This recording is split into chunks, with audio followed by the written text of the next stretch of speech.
भारत पर चीन की मदद करने का आरोप क्यों लगा रहा है अमेरिका। नमस्कार, आप देख रहे हैं न्यूज़ 18। मैं हूं आपके साथ श्रुति श्रीवास्तव। अमेरिका भारत और चीन समेत दुनिया के कई देशों पर भारी टैरिफ लगाने की योजना में लगा हुआ है। अब अमेरिका की ओर से यह आरोप लगाया गया है कि भारत और कनाडा समेत 40 से अधिक देश चीन को भारी टैरिफ से बचने में मदद करने के लिए एक शैडो ट्रांसशिपमेंट नेटवर्क चला रहे हैं। उसने बताया कि ट्रंप प्रशासन इस तरह की ऐसी गतिविधियों का पता लगाने और उन पर जुर्माना लगाने के लिए आर्टिफिशियल इंटेलिजेंस का इस्तेमाल करने जा रही है। द ग्रेट ट्रांसशिपमेंट स्कैम नाम की एक रिपोर्ट में राष्ट्रपति डोनाल्ड ट्रंप के मुख्य व्यापार सलाहकार पीटर नवारो ने ट्रांसशिपमेंट घोटाले का जिक्र करते हुए कहा कि ट्रांसशिपमेंट 2018 के बाद बहुत कम आम हो गया था।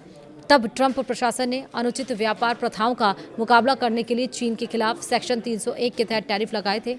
राष्ट्रपति के व्यापार और विनिर्माण मामलों के सलाहकार पीटर नवारो ने कहा, सालों से इस बड़े ट्रांसशिपमेंट घोटाले ने कम्युनिस्ट चीन को 40 से अधिक देशों के जरिए अपने निर्यात को दूसरे देशों का माल बताकर भेजने की सुविधा दी है। चीन के शैडो ट्रांसशिपमेंट नेटवर्क में अमेरिका के कई सबसे बड़े व्यापारिक साझेदार शामिल हैं, जिनमें अमेरिका की जमीनी सीमा से जुड़े देश मैक्सिको और कनाडा से लेकर यूरोपीय संघ, भारत, जापान और दक्षिण कोरिया जैसे बड़े देश शामिल हैं। नवारो ने इस रिपोर्ट में कहा है कि चीन ने इन तीसरे देशों का इस्तेमाल मामूली प्रोसेसिंग, री लेबलिंग, री पैकेजिंग, री इनवाइसिंग और रूटिंग में बदलाव के लिए करना शुरू कर दिया। इस तरह की प्रक्रिया से ऐसा लगता है कि माल किसी नए देश में बना है, जबकि असल में उसमें चीनी सामग्री ही अधिकतर इस्तेमाल होती थी। उन्होंने भी कहा कि अमेरिका के टैरिफ से बचने के लिए चीन और उससे के सरकारी समर्थन वाले निर्माता और व्यापारिक कंपनियां अपने माल उन इलाकों में भेज सकती हैं जहां सस्ता श्रम, कमज़ोर कस्टम निगरानी और ढीले नियम वाले फ्री जोन या अमेरिका के साथ व्यापार में विशेष सुविधाएं मौजूद हों। रिपोर्ट में आगे भारत का भी जिक्र किया गया है। उसका Pune, Gujarat, Chennai production belt pump और कंप्रेसर लेता है और इस वजह से सिनाटी, डिटेन और कोलंबस में औद्योगिक सप्लाई चेन पर खासा असर पड़ रहा है।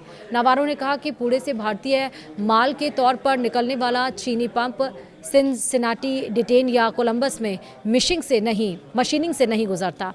रिपोर्ट में अवैध रूप से ट्रांसशिप किए गए सामान की सालाना कीमत का अनुमान इस्तेमाल किए गए तरीके और परिभाषा के आधार पर लगभग 40 अरब अमेरिकी डॉलर से 303 अरब अमेरिकी डॉलर के बीच लगाया गया है।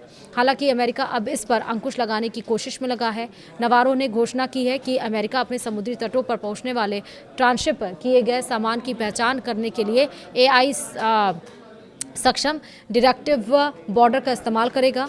Directive border shipment data, routing history, product classification, ownership relationship, production capacity indicator, गड़बड़ी का पता लगाने वाले सिस्टम, कंप्यूटर विजन और दूसरे एनालिटिकल टूल्स को लेकर एक साथ लाकर US customs and border protection यानी कि CBP की मदद करेगा।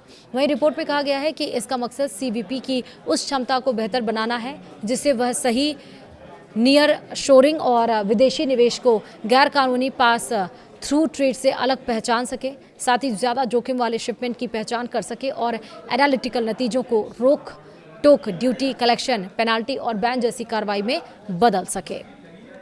फिलहाल वीडियो में इतना ही। नमस्कार।